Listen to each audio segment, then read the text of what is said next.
Muchísimas gracias por seguir con nosotros. Bien, pues como les decía, estamos de manteles largos. Muchísimas gracias, Anita, sí, por volvernos a dar de tu tiempo. La licenciada Analicia López Lomelí tiene amplia experiencia en neurología, sí, y para nosotros es un placer. Un gusto, bienvenida. Bienvenida, muchísimas gracias. Vamos a hacer pues, una breve presentación, porque su currículum es muy, muy amplio, ¿no? Claro. Pero te damos las gracias a nombre de Líderes de Nuestro Tiempo, de la Asociación Nacional de Locutores, de nuestra presidencia y pues, del equipo de Líderes de Nuestro Tiempo. Esta es tu casa. Muchas gracias por la invitación. Pues vamos a hablar un poquito de tu recorrido en cuanto a tu educación. Rehabilitación neuropsicológica, Dirección General de Gestión del Conocimiento y Salud de Andalucía, Brain Dynamics de Málaga, España. Maestría en Diagnóstico y Rehabilitación Neuropsicológica en la Benemérita Universidad Autónoma de Puebla, cubierta por CONACYT con una beca de apoyo a la excelencia en posgrado. Del 98 al 2002, licenciatura en Psicología en la Universidad Autónoma de Baja California, Campus Tijuana, de la Facultad de Medicina. De su experiencia profesional es muy amplia, pero desde el 2007 al 2021, ella está colaborando en American British Colgrave Medical Center, Inc., Campus Santa Fe, en Observatorio, en el ABC. Ella es encargada del área de neuropsicología del Departamento de Rehabilitación Neurológica, Evaluación y Rehabilitación Neuropsicológica en el área de rehabilitación neurológica. Analicia es docente en varias universidades, entre ellas en Anáhuac del Sur, en los cursos de posgrado en neuropsicología infantil. Y desde sus inicios tiene su consulta privada en su clínica, en donde hace, junto con un equipo de especialistas, evaluación y rehabilitación neuropsicológica, y la recomendamos ampliamente. Bien, pues muchísimas gracias. Nos vas a hablar de las diferencias entre autismo y el síndrome de Asperger. Fue una pregunta que nos hicieron en el programa, bueno, en la entrevista pasada. Ana, ¿cuáles serían las diferencias más representativas entre el autismo y el síndrome de Asperger? Muy bien. Bueno, buenas noches a todos. Gracias por escucharnos. Y es importante recordar que el autismo es un trastorno, un síndrome, un conjunto de signos y síntomas que debe ser entendido como un espectro, un amplio abanico donde se incluyen una gran variedad de síntomas y sobre todo gran variedad de diferencias en la profundidad de su presentación. Entonces, tenemos muchas posibilidades de ver dentro de este espectro, y dentro de este espectro se va a incluir el síndrome de Asperger y el autismo Kanner o clásico. Mencionaste una palabra. ¿Qué debemos entender como configuración neuroanatómica? La configuración neuroanatómica es un conjunto de características desde la estructura cerebral hasta el funcionamiento bioquímico y eléctrico del cerebro. Hay patrones, ¿no? Debido a que comprende una gran variedad de este espectro, sí, decías, con diferentes niveles de gravedad y síntomas. ¿Cuáles son esos tres pilares clásicos del autismo? Sí, es la llamada tríada clásica. Es decir, en esta gran variedad de la que les hablaba, siempre vamos a buscar tres síntomas básicos o grupos de síntomas básicos. Uno son los patrones restrictivos y repetitivos en la conducta, en el comportamiento y en el pensamiento. Ese es uno. Que pueden ser en algún niño, por ejemplo, que le gusten excesivamente los trenes o los dinosaurios, ¿no? Entonces son este tipo de patrones son muy restringidos porque evitan jugar a otras cosas, sino que se enfocan únicamente en un punto o en pocos temas que les interesan de una forma muy fuerte. Problemas de comunicación que van más allá del lenguaje. Mucho se malentiende porque luego nos llegan pequeñitos por problemas del lenguaje Y los padres nos dicen, es que sí hablan, ¿no? Pero la comunicación va mucho más allá del habla. Tenemos, por ejemplo, alteraciones del contacto visual. Los pequeñitos suelen tener un contacto visual corto, no fijan adecuadamente la mirada, tienen dificultades en leer e interpretar la comunicación no verbal y suelen ser muy literales en entender lo que estamos diciendo, ¿no? Entienden las palabras tal cual son, sin alcanzar a interpretar esto que va más allá del habla, como la entonación, el ritmo, la gesticulación, todo esto les cuesta muchísimo trabajo.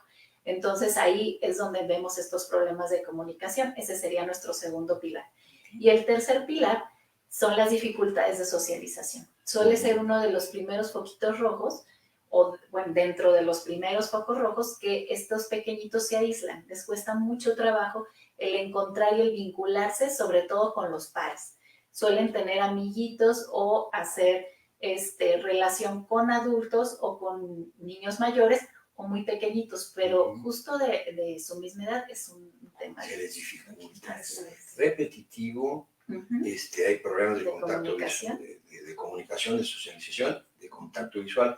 Pues me parece que es solo puro lo que ya nos estás introduciendo, sí, porque esto nos puede llevar a ir identificando, ¿no? Porque a veces, pues como padres, y si somos primerizos, no tenemos este tipo de referencias, ¿no? Es correcto, claro. ¿Viene siempre con alguna afectación intelectual? Esa es muy buena pregunta porque es algo que es un mito, ¿no? Cuando hablamos del tema de autismo, muchas veces se suele pensar que hay algún tipo de discapacidad o dificultad intelectual y no es así. Es un alto porcentaje el grupo de pequeños con autismo que no presentan dificultades intelectuales, sino diferencias cognitivas, les llamamos. Es una forma diferente de pensar sin que necesariamente implique una discapacidad o problema de aprendizaje. No necesariamente, en algunos casos sí. Es por eso importante la evaluación. Muy bien. Por lo que estamos viendo, Ana, el Asperger y el autismo clásico son parte de un mismo espectro. ¿Cuáles serían entonces las principales diferencias entre estos dos? Muy bien.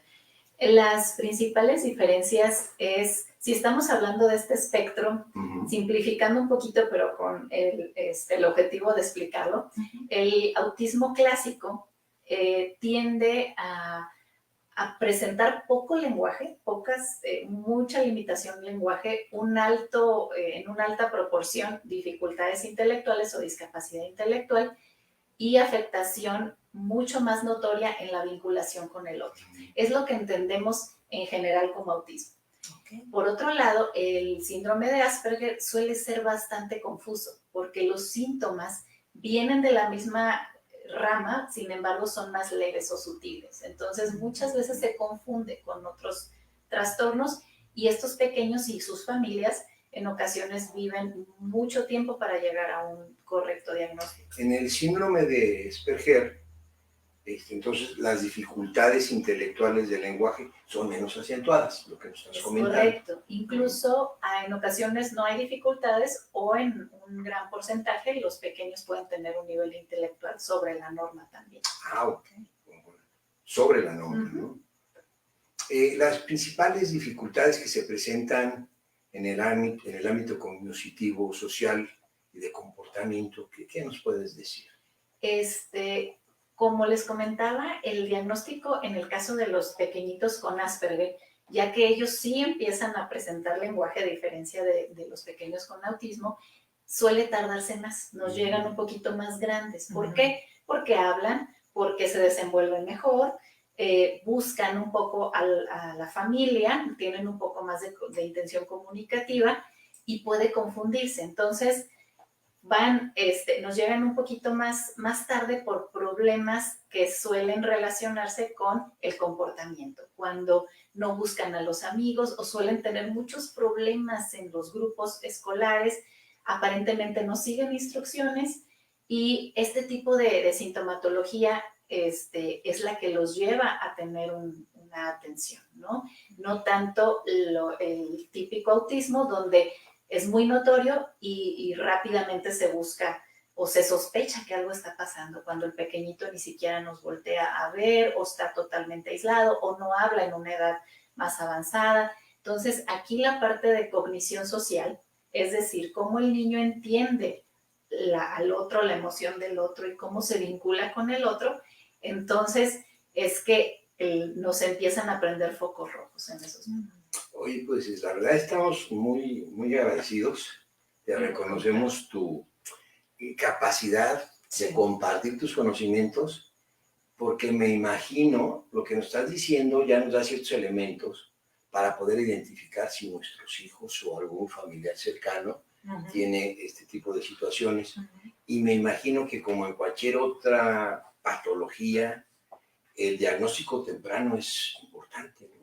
Exacto, es vital. El diagnóstico temprano hace una gran diferencia en el pronóstico. Entonces también estos esfuerzos por dar a conocer este tipo de síndromes es importante para que los padres o familiares estén alertas, ¿no? Es un buen pronóstico cuando se atiende de forma temprana, sobre todo en este rango del espectro autista, entendido como trastorno tipo Asperger. Hay muchísimo que podemos hacer por los pequeños, ¿no? Pero definitivamente es muy frecuente que nos lleguen poquito después, nos llegan 8 años, incluso a veces después, y no es lo mismo lo que vamos a trabajar en cada etapa. Okay. Vamos a subir un poquito más, Nayeli, y el material. ¿Quién fue los primeros que hablaron de esta situación? Sí, ¿Quién fue el primero en proponer el término? Eso es muy interesante porque de ahí es que entendemos un poco estas diferencias, ¿no? Al principio, el autismo se empezó a estudiar dentro de pacientes esquizofrénicos. Fíjense qué distancia, ¿no? Era totalmente otra cosa. En estos pacientes que tenían esta especie de catatonia o ensimismados, de ahí viene el término, pero definitivamente no es a lo que se refiere actualmente el autismo. Esto fue en los principios de 1900. Alrededor de la década de los 40, dos grandes estudiosos de estos términos empezaron a acercarse más a lo que ahora conocemos como autismo. Uno fue el doctor Kanner, por eso se le llama autismo tipo Kanner, y otro el doctor Hans Asperger. Entonces, cada uno por su parte estudiaban pequeños que compartían ciertas características. El doctor Kanner estudiaba pequeños con grandes limitaciones, que estaban ensimismados, que presentaban manerismos, movimientos repetitivos, parecían estar encerrados en su mundo, y de ahí viene el término autismo. Por otro lado, el doctor Asperger encontró algunos pequeños que tenían altas capacidades, pero al mismo tiempo grandes dificultades de socializar. Entonces, fue después que se integra y que se entiende todo esto como un espectro, pero al principio pues se veía como algo distinto. Por eso en ocasiones también hay esta idea de que todos los pequeños autistas tienen grandes capacidades o son muy buenos en música o en matemáticas, y no siempre es así. Por eso es importante conocer el caso específico de cada pequeño. Eso se lo debemos a Hollywood. Sí, ¿verdad? Betterén nos habla de un enfoque psicoanalista, ¿no? Y afirma que el problema en los niños era debido a la frialdad de sus moldes madre. Es correcto. Eso fue una etapa de estudio del autismo donde se utilizaba un poco este encuadre psicoanalista, y se hablaba de que tenía que ver con las madres, ¿no? Con una madre con cierta distancia al bebé o al niño, pero afortunadamente esto fue superado, ¿no? En próximas décadas se fue estudiando cada vez más factores genéticos y epigenéticos. ¿A qué me refiero? Muchas veces cuando hablamos de genética, las familias pues un poco se ponen en alerta y dicen, entonces viene de mí. No necesariamente. Genética o epigenética son algunas alteraciones que se van dando en la reproducción del ADN y no necesariamente tiene que ver únicamente con el padre o la madre. Entonces, se fue estudiando, fuimos pasando esta etapa, ¿no? De ahondar más en la genética, y paulatinamente llegamos a lo que ahora nos encontramos, que es entenderlo como una diferencia neuroanatómica. Se han estudiado muy profundamente diferencias de migración, es decir, las neuronas cuando el bebé está en gestación van viajando, ¿no? De donde surgen, del cigoto hasta el último lugar donde van a estar cuando ya el cerebro está formado, llegan al punto donde deben de llegar. Pues no siempre es así. Entonces, hay algunas diferencias de migración, pues llamamos de migración, cuando las neuronas van viajando, neuronas que quizá no llegan específicamente al lugar. Esa es una de las hipótesis muy fuertes. Otra es la diferencia en la densidad de la materia gris, es decir, todo lo que recubre el cerebro parece estar más denso. Y esto podría parecer bueno, sin embargo, no mayor, es así. Mayor conectividad, masa gris. Exacto, entonces la conectividad se ve dificultada o diferente. No necesariamente van a tener una desventaja, van a tener una conectividad distinta. Entonces es por eso entender esta complejidad para poderlos ayudar mejor. ¿Y cómo se mide esto? ¿La resonancia? Sí, hay resonancia funcional, hay estudios de PET, wow, de tomografía. Wow. Claro, es increíble cómo ha avanzado las técnicas neuroanatómicas y gracias a eso es que podemos tener otra visión de las cosas y pudimos superar esta idea tan injusta que acusaba a las madres de ser las causantes, ¿no? del autismo. Pero ya nos comentarás, porque me imagino que las situaciones ambientales también claro, tienen su aportación, ¿no? Claro. Tengo dos inquietudes, Anita. Sí. Nos comentas que existen diferencias genéticas, ¿no? Como la migración neuronal, y algo nos platicaste. La densidad de la materia gris, su conectividad, ¿sí? Sus activaciones de diferentes áreas, ¿no? Entonces, pues ya me contestaste. Esto no es ganancia. Exacto. Al contrario, entorpece el desarrollo adecuado. En alguna medida, y dependiendo la forma en la que se estimule al pequeño, puede resultar hasta una ventaja.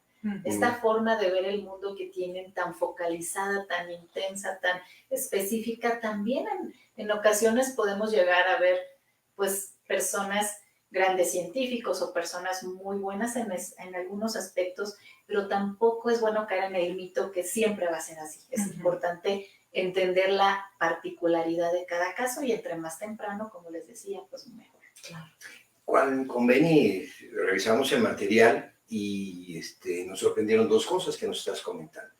Una es que definitivamente hay claras situaciones de genética, ¿no? Y la otra, que no nos la creíamos, que si es algo genético, que ya viene estructurado, que los factores ambientales tuvieran alguna influencia, ¿no? Sí, afortunadamente, y digo afortunadamente porque si se entiende como factores ambientales están más en nuestras manos, ¿no? Más manejables, son más manejables. Eso sí es evitable. Sí, entonces, controlable. Claro. Hasta cierto punto, y por lo pronto conocerlo nos da esa posibilidad.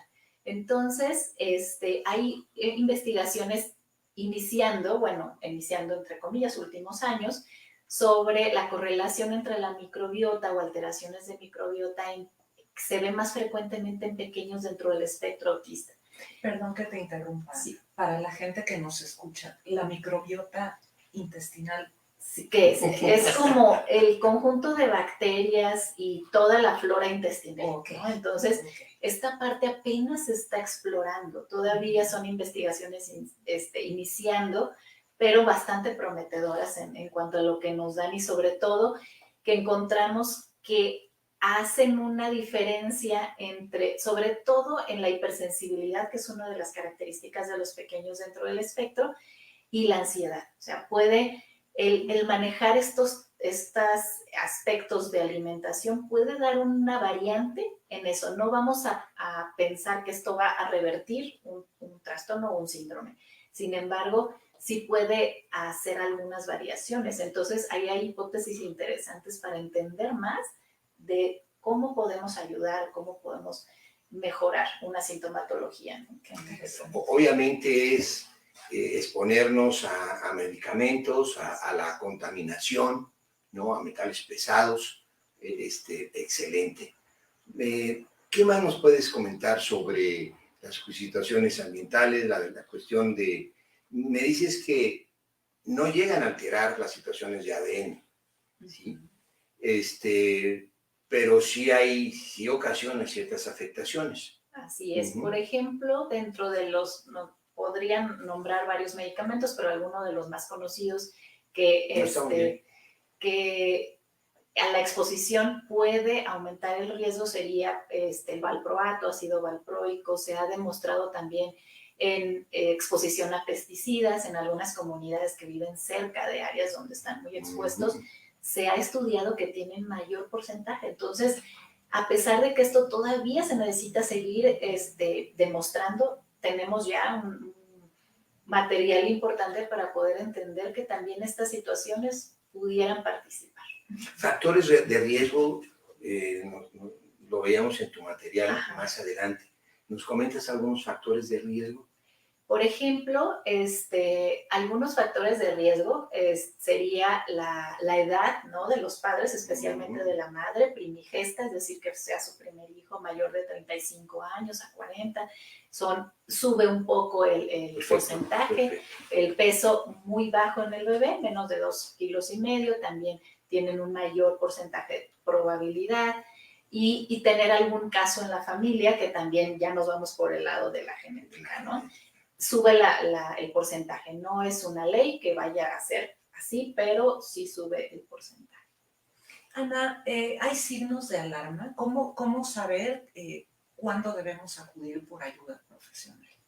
Muy importante punto, porque realmente creo que si la gente se lleva algo es que sea esto y qué hacer, ¿no? Pero signos de alarma son muy claros y son muy tempranos también. Okay. Desde alrededor de los 3 meses que esperamos que el bebé empiece a sonreír, ahí se empieza a ver diferencias, que no presentan sonrisa social, no tienen intención de comunicarse. Eso es básico, porque puede haber un retraso simple del lenguaje, es decir, que el niño tarde un tiempo en hablar, o que hable de forma diferente, pero nos busca, nos observa, intenta comunicarse, y aquí eso es un punto importante, no hay esa intención, no nos buscan. No imita expresiones o sonidos antes del año, alrededor de los 9 meses a los 12. No emite palabras alrededor de los 12 años. A los 2 meses, a los 12 meses ya debe de haber palabra. Ya, palabra suelta o protopalabra. Protopalabra es como una palabra a su modo, vamos a decir, pero ya empieza. Y cuando empiezan un poquito más grandes, hacia los 2 años, no hay frases, y ahí es donde generalmente los padres acuden. Es una alta frecuencia de niños alrededor de 2 a 3 años. Y cuando empiezan a hablar, muchas veces repiten lo que uno les ha dicho como un eco, y le llamamos ecolalia. Okay. Lo que yo estoy diciendo es como si hubiera un eco y ellos empiezan a repetir.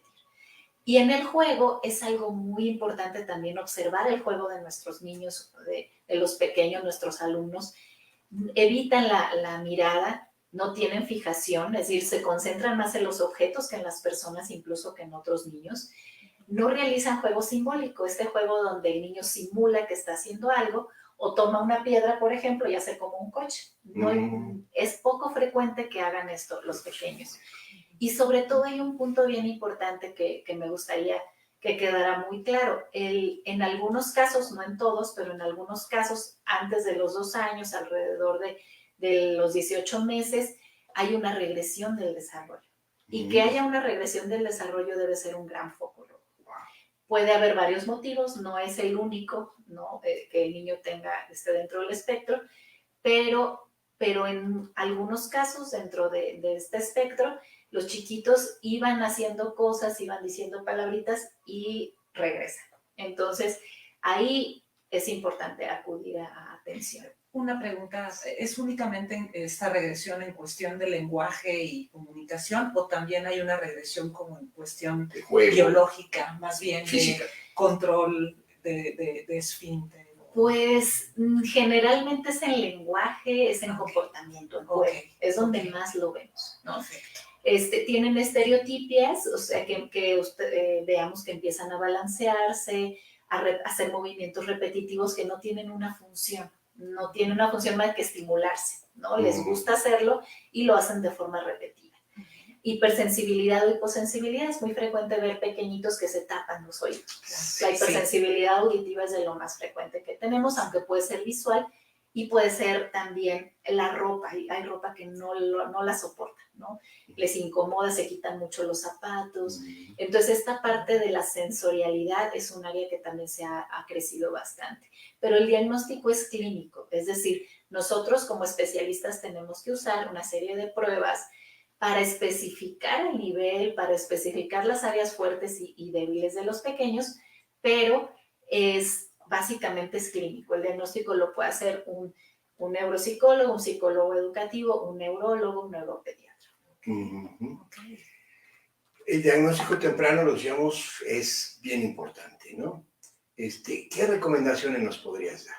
Bueno, para esto es muy importante también el diagnóstico precoz antes que todo, ¿no? Tratar de descartar si es el caso o no lo es bueno saberlo pronto para poder tener un plan individualizado con un equipo multidisciplinario, ¿no? Siempre es importante el apoyo emocional, el apoyo familiar, las familias que tengan en su casa un pequeño, con este caso se ven muy desamparadas, muy confundidas, porque físicamente no aparente nada, ¿no? Entonces, es importante mucho el acompañamiento, es lo que tratamos de hacer primero a nivel emocional para que puedan procesar todo esto y ayudar al pequeño de la mejor manera.